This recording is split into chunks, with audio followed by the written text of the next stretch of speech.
Welcome to Quiltripping Travel with Rose, a Big Blend radio podcast featuring award-winning travel writer and photographer, Rose Palmer. Hey everyone, it is time to talk about an incredible rail journey.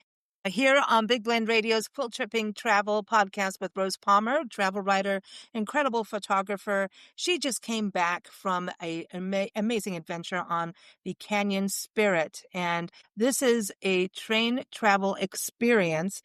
Looks very luxurious and I'm just saying amazing. And it goes from the Rockies to the Red Rocks. I mean, this is pretty cool. She's got some articles. You can check out the links in the episode notes. One is a full review with all those nitty-gritty details. The other one really goes on talking about the parks that you see. I mean, the scenery. This is amazing. And all the luxurious hotel stays included and the food. The cocktails. I don't know. I'm kind of thinking I should give up driving across the country full time and do this kind of thing more often. So welcome back, Rose. How are you? Thank you. I'm good. Thank you for having me back. And yeah, I'm excited to talk about the rebranded Canyon Spirit train trip that I just was on a few weeks ago. I just came back from. And it's, I think many people are very familiar with the Rocky Mountaineer, which is the Canadian version and has been traveling in style and luxury through some of Canada's most beautiful scenery since 1990. But maybe what some people may not know as well is that in 2021, the company who owns the Rocky Mountaineer, called the Armstrong Collective, started a 2-day luxury train trip here in the U.S. called Rockies to the Red Rocks, which went from Denver to Moab or Moab to Denver. And it was still under the Rocky Mountaineer name. And then this year, they are working on rebranding and also adding an additional 3-day trip, which is the one I was on. And the 3-day one is Salt Lake City to Denver or Denver to Salt Lake City. And this particular, I was on a preview media journey for this the inaugural trip for this particular itinerary. And it is available for booking starting next year. And along with that, they've also rebranded it. So now it's not Rocky Mountaineer anymore. Here in the U.S., it will be called Canyon Spirit, which I think is very appropriate for this particular journey. And then Rocky Mountaineer will be just the name for the Canadian itineraries that they offer. They have a few of them through the Rockies up in Canada. And this is the second one that they're offering here in the U.S. And my understanding is that the plan is down the road to expand with additional offerings down the road. So it will be starting in 2026. It will be called the Canyon Spirit, but it still has all the same hallmarks of luxury and excellent food and fantastic service that the Rocky Mountaineer brand has come to be known for. This is exciting. I mean, when you look at the photos and it's like they extend the red carpet, like truly. So when I say this is luxurious, am I correct in saying this is luxury travel? Yes. This is not.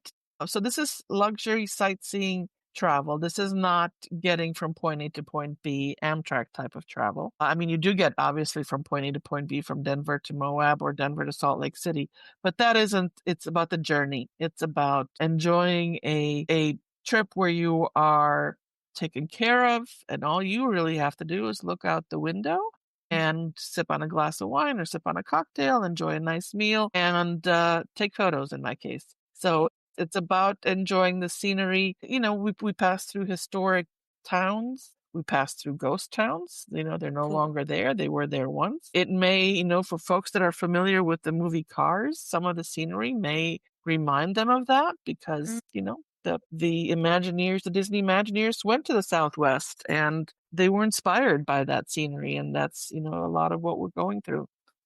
And some of the scenery is some of the canyons that we went through. You can't see any other way unless you want to do a rafting trip on the Colorado. So yeah, it's. I think it's the first this type of luxury train travel here in the U.S. I don't know that we've had anything like this since the heyday of train travel. Wow, this is amazing. Remember we did that podcast on train travel, man, and like all of a sudden we had like a gazillion guests and a ton of listeners, and I know people love trains and train travel, and I love that they're also incorporating Salt Lake City, because when I think back to the Golden Spike is not far from there.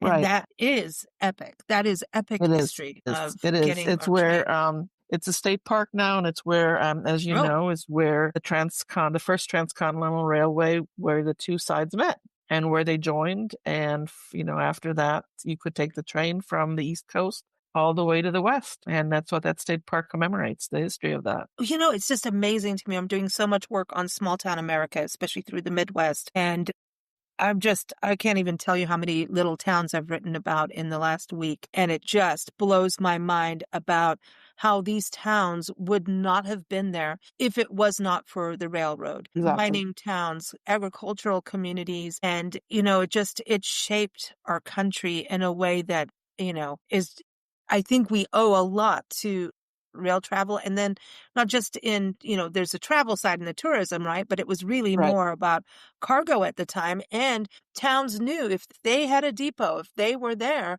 that they were going to be put on the map somehow, that they knew money could be made. It was an economic thing. And towns were naming themselves after the railroad people, like the Right. rail managers, and trying to get them there.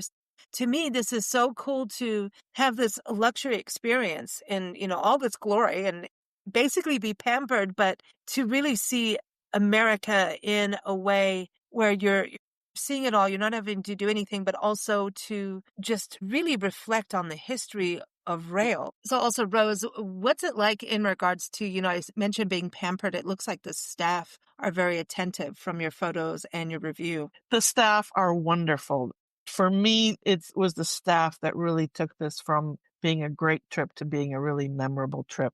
They were engaging. They weren't, they're not just servers there to give you your drinks and your meals. They interact with you. And honestly, by the end of the trip, it felt like we were family, but they're also a wealth of knowledge. So they're also the guides throughout the 3-day journey. And they were telling us all about the sites we were seeing. So they were telling us about the history and the geology and why something might be named the way it is. So it really brought into focus what we were seeing and why the train tracks were there. So we're, obviously this train is following existing tracks, and it explained why this route was where it was, because it connected these communities. And the staff, when you work with somebody who's happy in their job, you can tell. And especially in the service industry, I think it's really obvious, because that joy in what they're doing translates to how they interact with you. And that was the experience that we had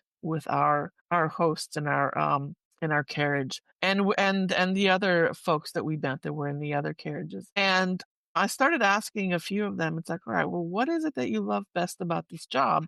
Thinking they'd say, oh, I love being on a train. I've always wanted to work on a train, or just, I love seeing the scenery or the travel. But to a person, every single one of them said the people. And not just the people they interact with, but the people within the company. And to me, that's really what left kind of the biggest impression of this particular journey is that value for the people that the company has. So the company is called the Armstrong Collective, that owns the Rocky Mountaineer and the Canyon Spirit.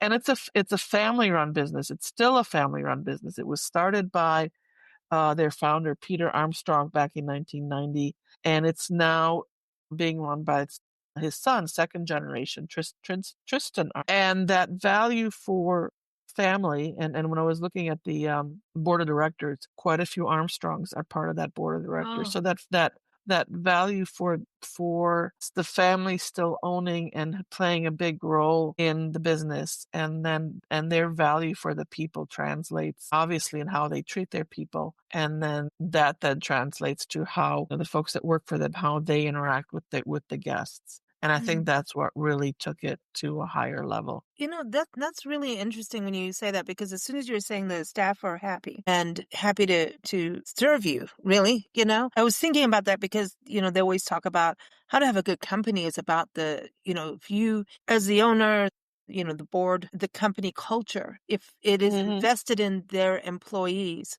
you don't have as much of a problem with negative reviews, like you don't have to clean up all the bad Google reviews and all of that kind of stuff, right? And it's like, it goes back to happy customers come from happy Right. employees, period. Yep. So as you Exactly. said that, I was like, oh yeah, this must be a company that invests in their employees. And I think as travelers, we want to invest in good companies that are good to employees because if you're and I know the hospitality industry inside and out and have been in it on the publication side, but also in it. And also, as an ad salesperson, I know companies through the back door, right? And Mhm. I've watched how people treat their employees, and I'm like, you have no clue what hospitality means if you're not treating your employees well. It's like, come over to my house, work for me, and no, don't you dare have a glass of water. Don't we're gonna rule under that, kind of style. It doesn't work in this field, and it's No. really hard work. And when you need someone to go beyond, and you've been, grinding them all day and not been polite, why should they? Paycheck isn't everything all the time. So, So I yeah, love this. they were hustling, I mean, they were Sure. working hard on a train that was moving back and forth. I have no idea how they did not drop I'd be anything. over. I'd be like, it starts going. I'm like, down. Lisa's Yeah. down. Like, here's your cocktail on your lap. No, Yeah, down. and they were doing it with a smile, and it was authentic. You could tell it was authentic, and they would greet us every day with a red carpet, like you said. There was a literal red carpet at the Mm. base of the stairs, that to go into the carriage with, happy, authentic smiles. They were happy to be there. And that made me happy to be there. And it made me feel so comfortable to be on that train and to enjoy that journey. I wasn't just a number. I wasn't invisible. They made sure that I enjoyed what I was doing and that I had everything I needed. Mm. I can't tell you how many times I was asked, is there anything you need? Right. No, but that's nice. The Yeah, other thing I wanted to touch on is we'll get into the hotels because that's right. where you're sleeping. You're not sleeping on the train. No, no, Um, exactly. So that's a whole other, part of the luxury part, and the hotels look amazing. We'll start with the Salt Lake one, but looking at the photos and everything and reading, looks like it's kind of like how your cruise is. Like you're cruising, and then you get to stop at a port, and it's really kind of the same thing, right? You're able to stop and get off and and actually go into like a town or a park and things. Cause I'm looking at your Moab photos and I'm like, you did not do that on a moving train, did you? Like, Yes. no Yeah. way. You Well, I mean, proper. not in I mean, in Arches, we it was a tour and we got off and all of that, but Okay. all the other photos are from a moving train, the scenery as we're passing by, and, as you said, we're on the train only during the day, so it's just so that you don't miss any of the scenery. You don't wanna be Nice. doing this at night because then you're not gonna see it. It's Yeah. huge panoramic windows, and, if you're a photographer like me, that could be a little bit of a problem trying to get photos through the windows, but I figured out how to do it. But at the same time, they have a viewing platform at the end of each carriage where the top of the door opens, and so you can take photos without any glass if you're into that. But yeah, I have some tricks for taking photos from a moving vehicle so that they come out okay. Man, They well, come out look. I mean, it's excellent. Like, really. I thought it was excellent. I was like, look at this. But yeah, but you do stop and get to go on tours and Right. get off once in a while and stretch your legs, which is great. Yes, yes. So, you're not on the train all day. So the first day was my trip started in Salt Lake and ended in Denver. And the Salt Lake to the Moab piece, which was the first day, was we left at 8, got there around 2:30. So what is that? About 6 hours, which sounds like a long time, but you'd be amazed at how fast it goes because the meal service is very relaxed, very leisurely, and, you're looking out the window. And then if you're tired of sitting in your nice, comfy, reclining leather chair, there's 2 lounge cars where you can go and sit and look out the window and get a drink and get a snack. So that we had breakfast as soon as we got on the train and started moving. And then before I knew it, it was lunchtime already. And I was just thinking, wow, how can it be lunch already? So the first day we had breakfast and lunch on the train. We arrived in Moab around 2:30 or so, and then because Moab does not have their own train station or train depot. Um, they had a bus waiting for us and transported us into town. And they've partnered with two very nice hotels in Moab. I don't know if you've probably been through Moab, but it's, it's a small town. It's not a big town. And it's very adventure based. And actually I've been to Moab, a few times in the last 10 years. And every time I go, I'm surprised at how much it's grown and how many more hotel options there are. So in Moab, we stayed at the Homewood Suites, which was a very nice room, huge bathroom, small little kitchenette if you needed it. And we got in early enough that, if you wanted, you could just walk around Moab and see the town, or if you wanted, you could, do a separate tour, a sunset tour that the various adventure companies offer in town. And then the next day we went and had a tour of Arches National Park for the morning. And we just saw the highlights. I mean, you're not going to see the whole park in 3 hours, 4 hours. But we drove the highlights. We went to the windows area, which is one of the most popular parts of the park, and had time to walk up to the windows and get photos there. And then we went to Balanced Rock, and we went to one of the overlooks for Delicate Arch, which is Utah's kind of symbol. And so you could see it from far away. So anybody who's never been to Arches, you get a nice flavor of what the park looks like. And it's easy because they pick you up at the hotel, and then at the end they take you and drop you off at the train, and they're waiting for you, and you get on the train, and the train gets moving, and then you get served lunch. So that second day from Moab to Glenwood Springs was about 5 hours on the train. So again, not a full day. We had lunch, and then we got into Glenwood Springs, and we had, we still had time in the afternoon, evening to check out the town, have a nice dinner, and then go take a soak in the hot springs at Glenwood Springs, which is what the town is known for. So that was very, very pleasant. And now the next day, that was a long day on the train. It was we got on it at about 8:30 at Glenwood Springs and arrived in Denver around 5:30. But you know what? It went by so fast because the scenery. So now we're in the Rockies. So we're leaving Glenwood Springs. And the first thing we see is Glenwood Canyon for the first hour, which just winds its way along the Colorado River through this narrow canyon. And it was just, again, spectacular scenery. Before you know it, it's lunchtime. And then before you know it, you're in Denver. And because the scenery just keeps changing, and it truly was jaw-dropping. We're following, either we were following the Colorado for a while, and then we followed a different river once the Colorado veered off in a different direction. And there's rapids, and there's waterfalls, and there's steep canyons and mountains covered in trees. And it was just absolutely gorgeous. And then we go through the Moffat Tunnel, which crosses the Continental Divide. And you're out of the Rockies and into the plateau, and there's no trees. It was just the first time I've seen it from that angle, from that perspective. And it's just, I know you've probably seen it many times with all the driving that you do, but when you see it like that instantaneously, where on one side of the tunnel, you're in mountains that are covered in evergreens and all sorts of trees.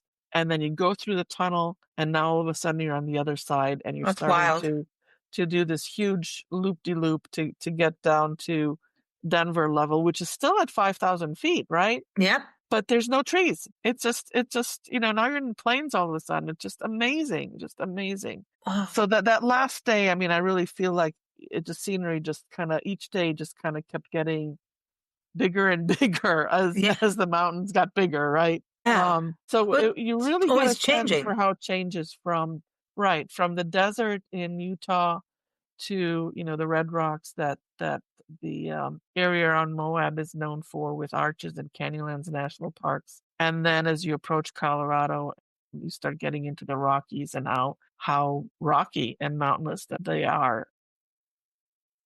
Man. And you don't have to drive, and you can just look out the window. I mean, wouldn't that be great for you to be able to enjoy that scenery and to learn about it too, and be able to step off and not.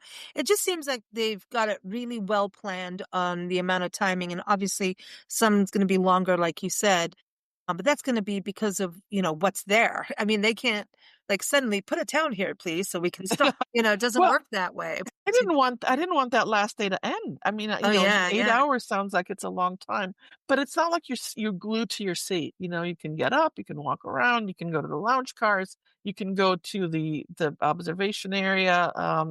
at the back of the car to look out the window. So it's, it's not like you're in an airplane seat with your seatbelt on for 8 hours. It went fast. And I'm telling you, I really didn't want it to end because it meant it was the end of the trip. And it was a great trip. I loved it. It was a great trip. Oh, man. Well, this sounds epic to me.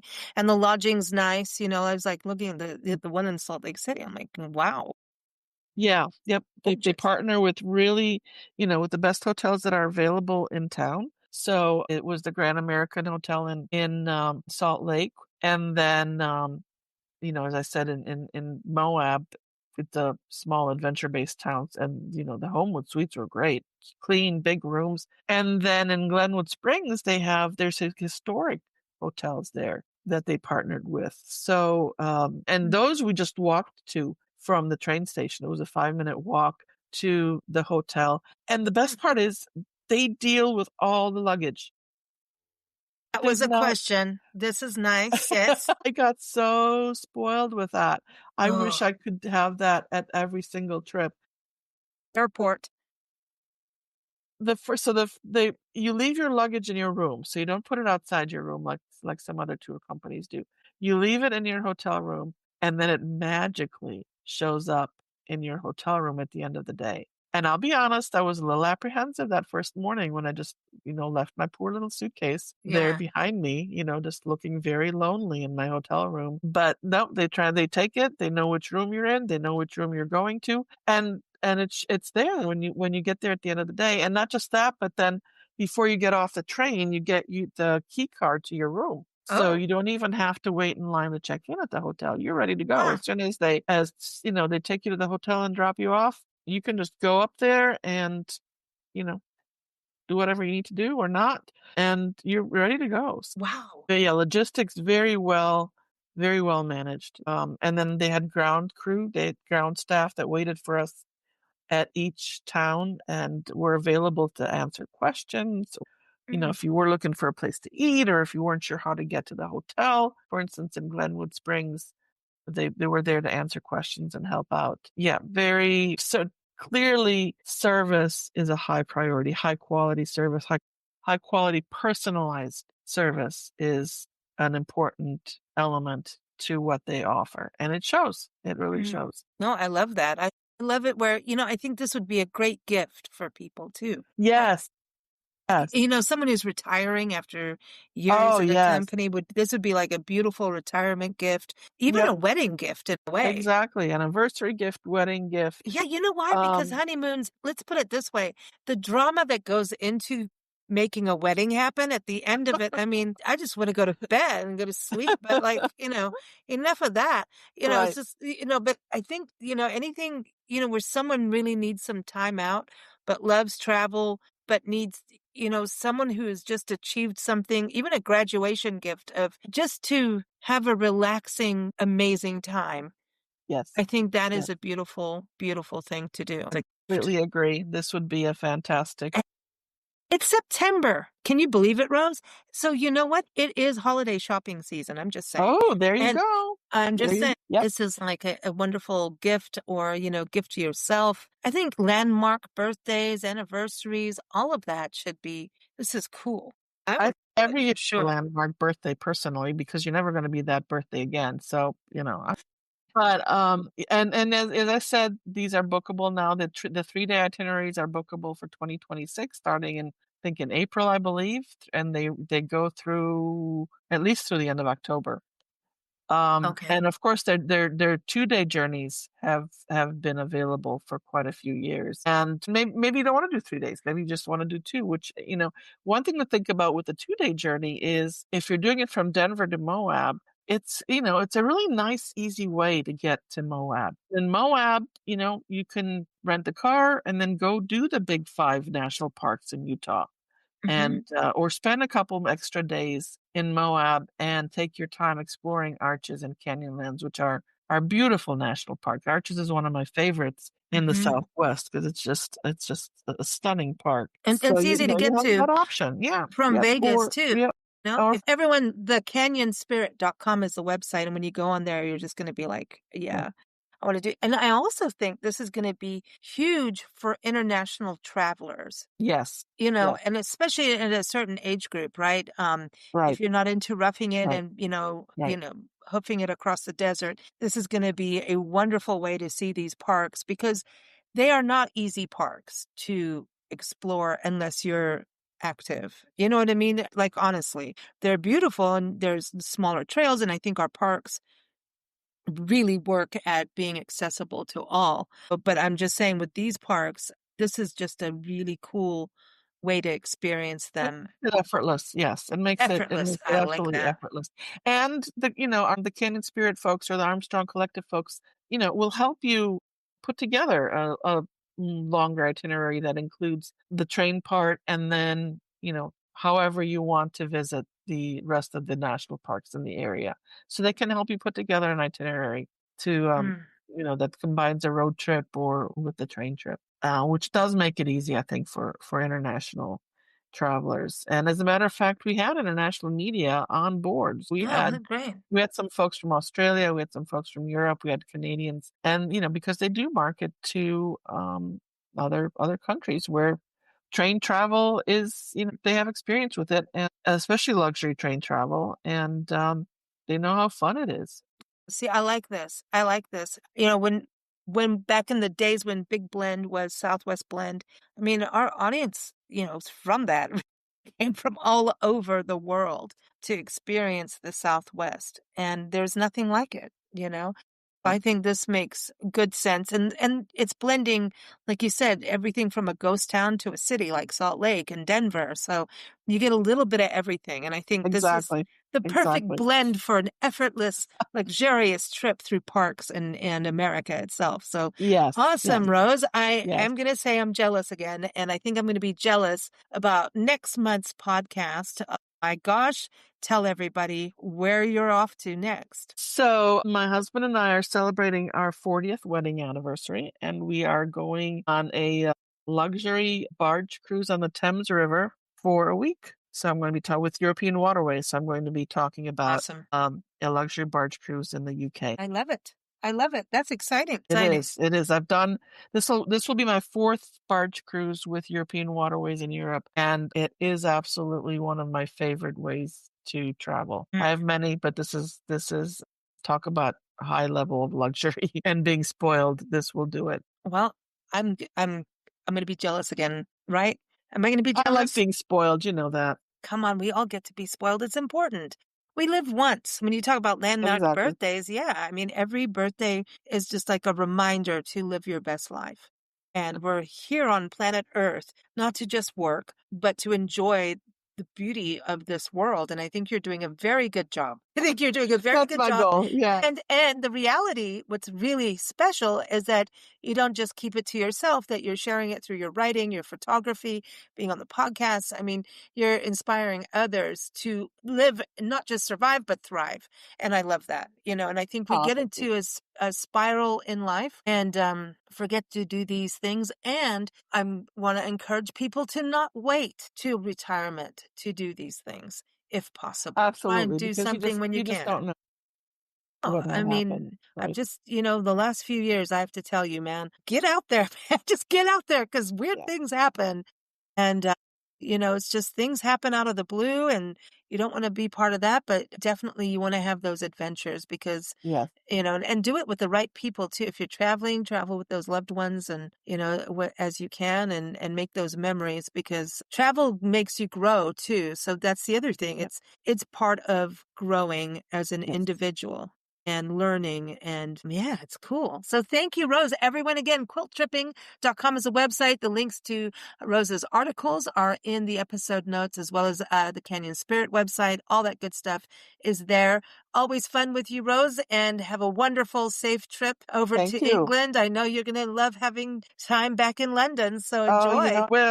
I certainly will. We'll talk to you next month.